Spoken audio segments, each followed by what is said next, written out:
প্রথম দেখায় যে কেউ ভাববেন এটা ৯০ দশকের আলিফ লায়লার দৃশ্য, কিন্তু না। গ্রাহকদের কাছে টানতে রেস্টুরেন্টগুলো নানা ধরনের যে আকর্ষণীয় কাজ করে থাকে, এটা তারই অংশ। দ্রুত খাবার পৌঁছে দেয়া হোটেল কিংবা রেস্তোরাঁর পরিষেবার একটি গুরুত্বপূর্ণ অংশ।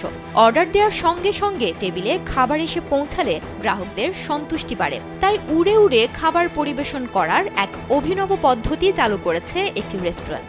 আলোচিত এই ঘটনা ঘটেছে থাইল্যান্ডে। ইতোমধ্যে এ ঘটনার একটি ভিডিও ভাইরাল হয়েছে।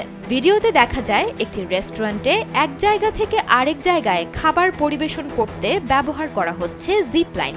একজন পরিবেশন কর্মী ঐতিহ্যবাহী লাল রঙের পোশাক পরে হাতে খাবারের ট্রে নিয়ে কম সময়ে খাবার পৌঁছে দেওয়ার জন্য একটি জিপলাইন ব্যবহার করছেন। তার পিঠে জিপলাইনটি সংযুক্ত করা। তারের সাহায্যে ঝড়ের গতিতে খাবার নিয়ে এগিয়ে যেতে দেখা যায় তাকে। ভিডিওটি দেখে মিশ্র প্রতিক্রিয়া জানিয়েছেন নেটিজেনরা।